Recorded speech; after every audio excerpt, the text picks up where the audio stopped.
On the next episode of Footnote, we welcome author Stephen Roy Goodman, who talks about his new book, College Admissions Together, It Takes a Family.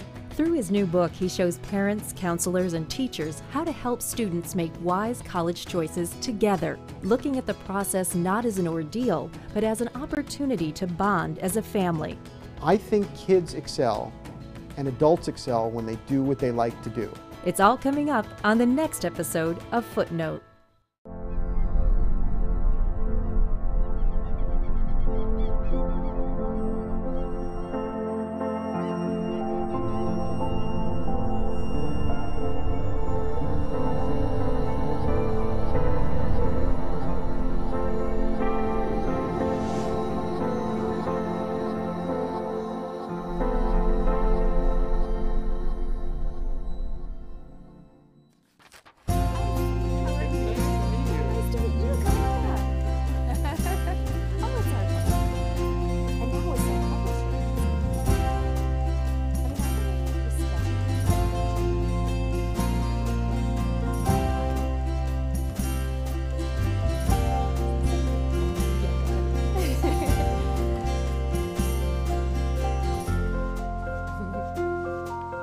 Welcome to Footnote and the Ant Bookstore in Clifton, New Jersey. I'm your host, Kimberly Austin.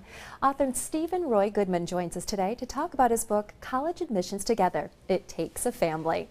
Stephen will show us how you and your family can lay the foundation for a successful college search with minimal conflict, and he'll suggest ways to make the process a source of family bonding. Welcome, Stephen. Well, thank you, Kim. Thank you you for having me. Oh, it's my pleasure. Tell us how your book came to be, College Admissions Together, It Takes a Family. Well, I didn't realize that it did take a family initially, and I'm an educational consultant. I help students get into colleges and universities, and one thing led to another, and I realized that I was having moms and dads and kids saying very different things.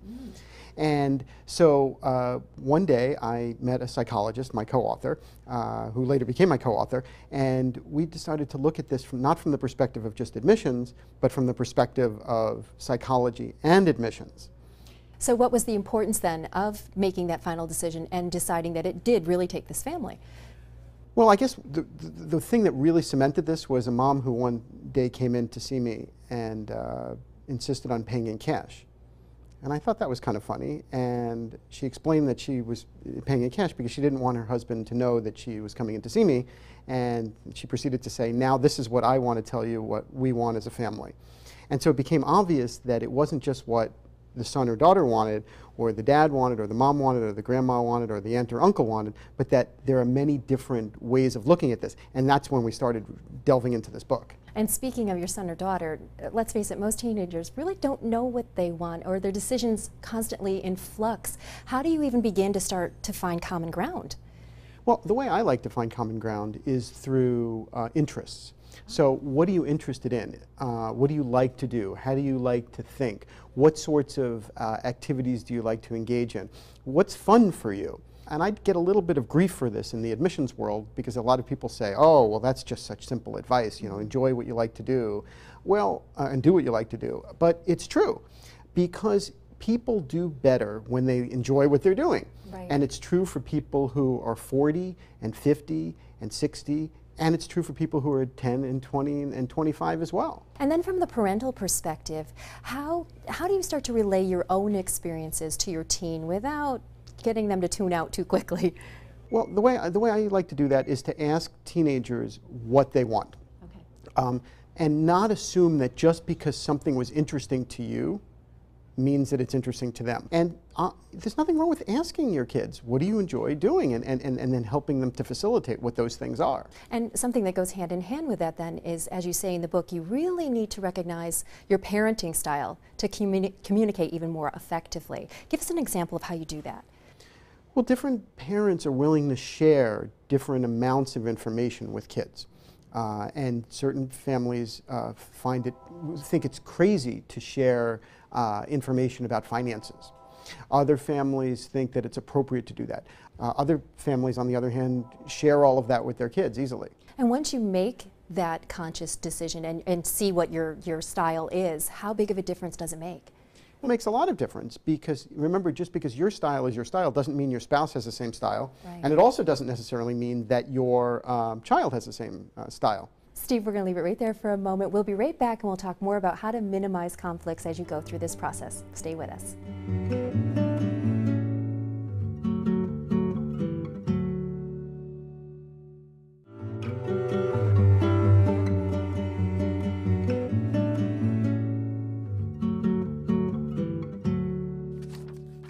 Welcome back. We're talking with author Stephen Roy Goodman about his book, College Admissions Together. It takes a family. It certainly does. And one of the problems when you do get into a family and you get the whole family involved in this process is conflicts. But you have a great section in the book about how to resolve conflicts and how important that is to continue to be able to communicate effectively. Tell us more about that. Well, I think the key is that a lot of families avoid the conflict because they're afraid of stress inherently. And they say, well, we don't want this to cause conflict, and therefore we won't address the main issues. I think what we should do as families and as a society is to encourage people to have the difficult discussions before you actually start visiting campuses and that sort of thing. Because what's going to happen is the college admissions process affects people in different ways. I say to have those difficult conversations now, because if you have those difficult conversations now, what it does is it helps students to clarify what they're trying to do. It helps moms and dads clarify what their objectives are, and it gets the key things out on the table. You know, there are a lot of key conflicts in the admissions process, from cost to distance from home, all sorts of things, but you might as well address those sooner rather than later. And one of the other issues to decide is who's in control. How important is that? Well, it's very important. I mean, who gets to make the final choice? I'll give you an example. I had a family last year. It was a fascinating example. The mom went to a women's college, and the dad, and she did not know the husband when she was in college. And the husband went to a non-liberal arts school and didn't respect the liberal arts. So, wow, what an incredible set of circumstances here. So before, the student was in the middle of everything, right? So mom inherently believes in the liberal arts and thinks it's valuable. Dad inherently doesn't. Wow, talk about conflict. That's real conflict. And how'd they end up resolving it? Well, they did not get a divorce, I'm proud to say. That's good. So my counseling, I think, was effective. What I did was I was able to encourage them to essentially try all sorts of options and to essentially say, look, you're not going to resolve this conflict because you both look at the world very differently. Mm-hmm. But let your daughter figure out what she would like to do, and then let's explore. Let's visit both of those schools. Let's visit the liberal arts schools and visit the non-liberal arts schools, and then take it from there. And that's exactly what happened. Absolutely. And speaking of visiting, I was actually surprised. I had never seen this before. You say in the book to actually start visiting schools as early as 10th grade. Well, some of my students start visiting in 9th grade. And the reason they do that is not because they're going to go to that school, but it helps students to, it helps two things.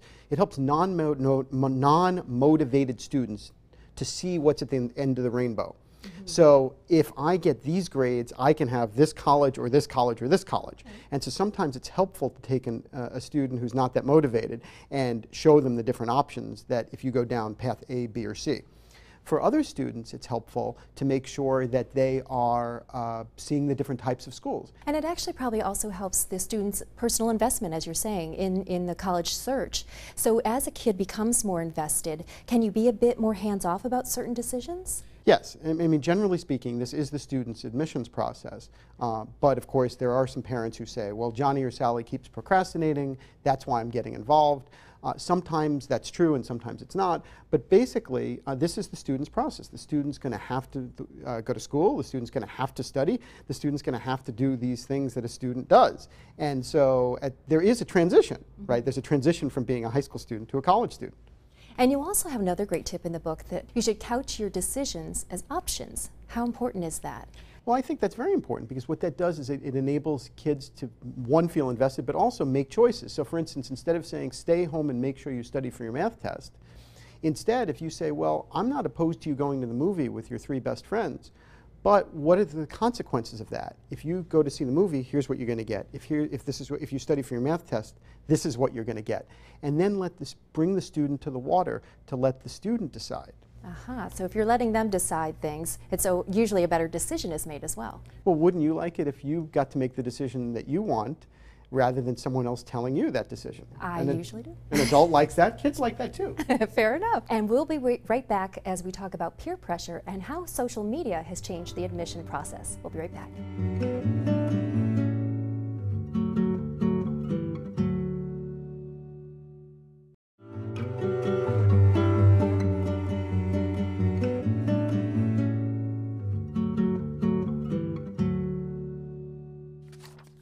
Thank you for joining us. We're continuing our chat with author Stephen Goodman.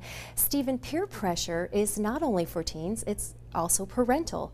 I want to talk about the difference between the two, though, because you know kids often want to pick a school because it's cool, or maybe they have a friend who's going there. What are the pitfalls of making a choice like that? Well, let me first say that peer pressure is important for parents and kids, but they're different pressures, but it's still peer pressure. Right. And really it comes down to the issue of school selection. So my biggest obstacle as an advisor is helping students and families to see that there are other schools besides the ones that they've thought about. Now the truth is, let's say you have your heart set on going to Princeton or Harvard. I'm perfectly excited about that and prepared, and I help plenty of people get into those two schools, and I like them. But let's face it, not everybody is going to be able to get into those two schools, and not everybody should try to go to those two schools because they're not on that academic level. But there are plenty of other colleges there, and the peer pressure really limits kids because a lot of times they're afraid of going beyond that. Right, and how is it different for parents? And what do parents have as peer pressure? It depends what their peer groups are, right? Certain people, now this has often been equated as, you know, well, the country club set says this, but it's not just the country club set. It's people of all different social groups and all different social classes. I mean, people really care about these issues.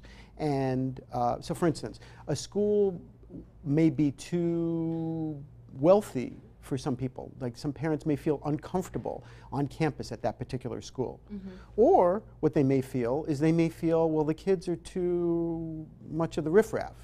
And no one's going to say that publicly, but they say that to me privately in my office because they want to share with me what their impressions are, because my job at the end of the day is to help students find the right schools for them. And so you can't really politely say, you know, I really don't want to go to your school because I don't really see myself as one of you, whatever that means. That's really offensive, but a lot of people are really thinking that and telling me that in private. And social media is something that's really changed the landscape just within the past few years. Now, not only are students having to be cautious of what they put on their Facebook or Twitter accounts, but schools are starting to actually recruit students through those sites. Let's talk about what the challenges are. Well, the challenges are that the dynamic hasn't changed. The dynamic is that the schools that are the most selective try to recruit as many students as possible so they can reject as many students as possible.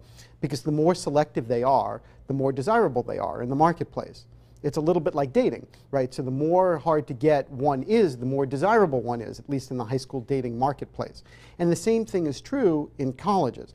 Now, what's different is that social media is now a different tool. So for instance, reaching out to students using social media is simply a way of generating more applications and generating buzz within the teen community. In terms of making it easier to apply, that's been a godsend to universities because it's enabled universities to generate many, many, many more applications. And that, of course, gets them cash and gets them the ability to reject more students. Now, another element to this is Tufts University actually recently announced that they're going to allow students to add a YouTube video to their college essay, or as part of their college essay. The college essay makes everybody break out in a cold sweat anyway, just to begin with. How do you feel about that? I think that's fine. I mean, we should be looking for students who are going to bring things to a campus. Now, of course, the counterpoint to my support of Tufts in this case would be, well, Tufts is a university. We're supposed to be teaching kids how to read and write, and that's ultimately what we do. And yes, to a certain extent, that's true, but I think knowledge is morphing into a lot more than just the way knowledge was 1,000 years ago. And so if some students are creative in other ways, I think we should welcome that. It's probably best to know what your strengths are before you send Tufts University a YouTube video. Probably a good idea, yes. Now, the other area of great concern is, of course, the financial aspect of going off to secondary school. How frank of a discussion do you think you can have with your kids about that? I have a pretty strong opinion about this. I think you should have this discussion with students. Now, some people don't agree with me. the counterpoint to my point is that, well, students can't really grapple with the number that high, with $200,000. What does that mean? But if you explain to a student that for every $7,500 you borrow, you're going to be paying back $100 a week for a really long time, a high school student can feel $100 and can see $100 and understand that that's going to affect things. So if there's a situation where you're going to need, when you're going to need loans, and a student's going to need to take the debt in order to make this work, then I think it's very reasonable to include students in that discussion. And we'll be right back with Stephen to talk more about what causes parents and students the most concern with the admission process. Stay with us.